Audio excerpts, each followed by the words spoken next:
So number 13 says Miss Harman needs to know the combined weight in pounds of 3 boxes he wants to mail. And however, the only available scale is not accurate for weights less than 100 pounds or more, or it's not accurate for weights less than 100 pounds or more than 150 pounds. So this person is going to weigh the boxes in pairs. And we find that the results are going to be 122 pounds, 125 pounds, and 127 pounds. We want to know what is the combined weight in pounds of the 3 boxes. So this is a standard algebra kind of problem. So we don't know what the weights of the 3 boxes are, but we know what the pairwise, if we were to weigh them like by pairs, we would know their weights, but we don't know like the individual weights of the boxes. So, since we don't know what the weights of the individual boxes are, we're just going to give them variable names. Let's just say like X, Y, and Z are the weights of the 3 individual boxes. So we're given, if we were to weigh the boxes 2 at a time, like by pairs, we'd get 122, 125, 127.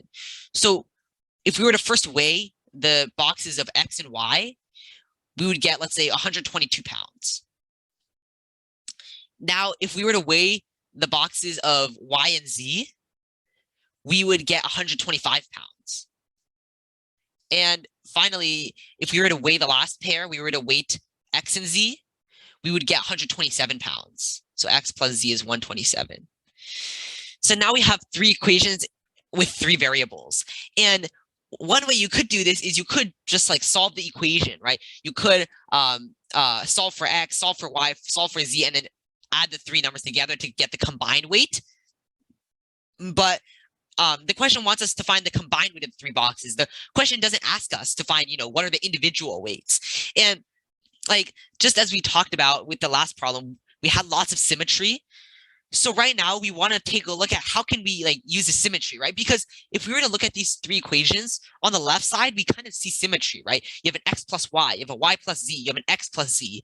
So it's like kind of symmetric between the 3 variables. So a common trick with system of equations when you have symmetry is you oftentimes want to add up the 3 equations. Or not necessarily 3 equations, but in this case, it's 3 equations. So if you're to add up these 3 equations, on the left side, you have X plus Y plus Z plus X plus Z. That would give you 2X plus 2Y plus 2Z. So that's 2 times X plus Y plus Z. And on the right side, you have 122 plus 125 plus 127. And if you were to do the math, you would get 374 for the sum in that case. And now we want to find, the question wants us to find what is the combined weight in pounds of the 3 boxes. So the combined weight of the 3 boxes is just going to be X plus Y plus Z. But that's very convenient because like we have that in the equation right here. So to find X plus Y plus Z, we would just do 374 divided by 2. And that would give us 187. And if we were to look back at our answer choices, that would give us choice C, which is the correct answer.